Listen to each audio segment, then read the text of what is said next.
What would you do if a 10-year-old boy with worn-out sneakers said just 7 words, "I know how to cure your son"? The doctor laughed until the impossible began to happen. The pastel walls of Hopewell Children's Medical Center were decorated with cheerful cartoon murals, but no amount of paint could cover up the heartache that lingered within those rooms. Room 308 was no exception, except for the silence, a silence that only surrounds places where hope is hanging by a thread. Before we move on, please let us know where you're listening from.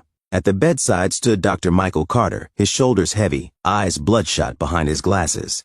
He was known as one of the country's leading pediatric oncologists, yet this case, his own son, had brought him to his knees. In the bed lay Eli, Michael's 8-year-old boy, pale, bald, too frail to lift his head. Diagnosed with acute myeloid leukemia, Eli had already undergone chemotherapy, experimental treatments, and been the subject of whispered prayers in every language from countless people. But he was fading. Michael stared at the monitor, watching the weak rhythm, his son's paper-thin chest slowly rising and falling, and wept. A gentle knock broke the stillness at the door. Michael turned, expecting a nurse. Instead, a young black boy stood there, no more than 10, wearing jeans a bit too short and a worn shirt. His brown eyes held a depth far beyond his years. His volunteer badge read, Noah. Michael quickly wiped his tears, standing straighter. "Can I help you, kid?" Noah stepped into the room, glanced at Eli, then met the doctor's eyes. "I came to see your son," he said gently. Michael raised an eyebrow. "He's not accepting visitors. I know how to help him," Noah replied. The certainty in the boy's voice made Michael chuckle, half in disbelief. "You know how to cure cancer?" he asked, sarcasm lacing his tone. "I don't know everything," Noah said calmly, "but I know what he needs." Michael's expression hardened. "Look, I've tried everything. I've flown to Germany, consulted specialists in Japan. You think walking in here with wide eyes and hope is going to fix this?" "I'm not offering hope," Noah replied. "What I have is real." Michael turned his back.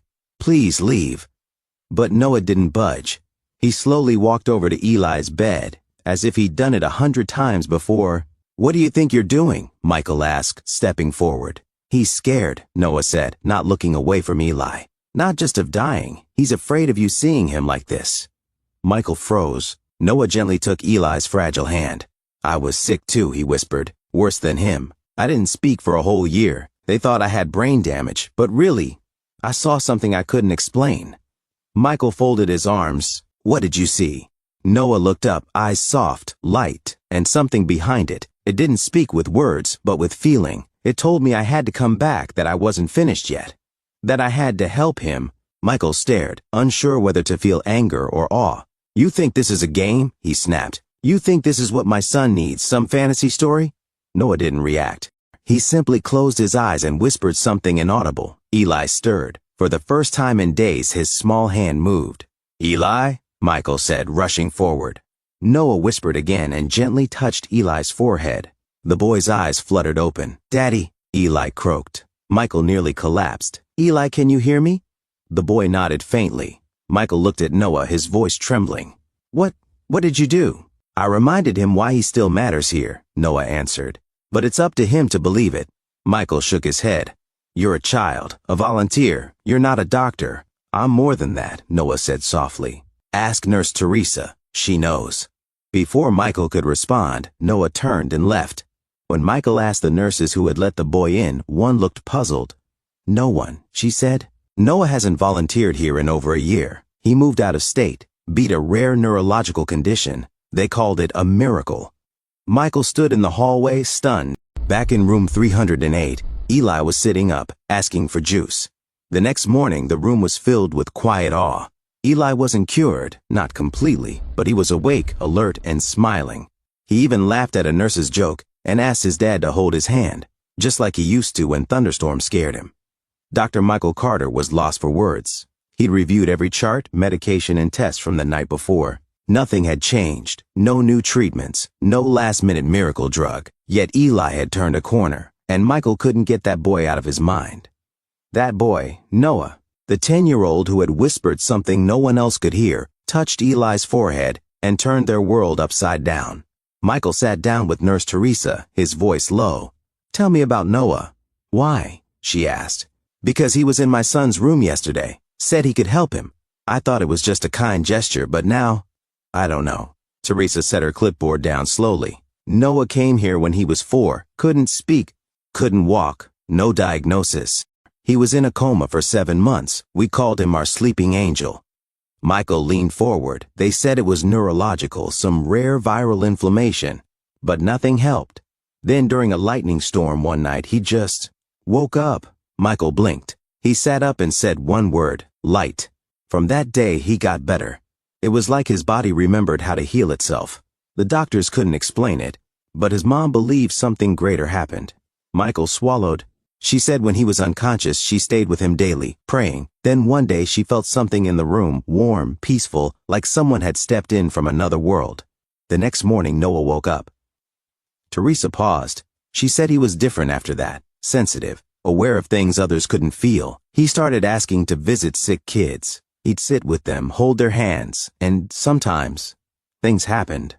Michael whispered, "They got better." "Some did," she replied. "Not all. But the ones who did, they all said the same thing, that he reminded them they weren't alone." Michael leaned back, overwhelmed. "Where is he now?" "They moved," Teresa said. "Somewhere in the mountains. His mom wanted to keep it quiet." That night, Michael sat at Eli's bedside.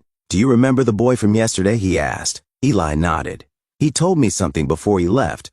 "What was it?" he said. "Your dad's going to be okay now." Michael's breath caught. "I thought you were the one who needed healing." Eli smiled weakly. "No, Dad. It was you." Michael couldn't speak, because in that moment he realized Eli was right. It wasn't just Eli who had been sick. It was Michael, too. The weight of being a man of science who couldn't save the one he loved most had broken something inside him. Noah hadn't just reminded Eli to fight. He'd reminded Michael how to believe. 3 weeks later, Eli was discharged. The cancer was still there, but stable, a rare and fragile state. He started to draw again. He wanted to feel the breeze outside. He laughed more. And Michael, he changed too. He started spending more time with patients, less with charts. He listened. He touched shoulders, held hands, spoke softly.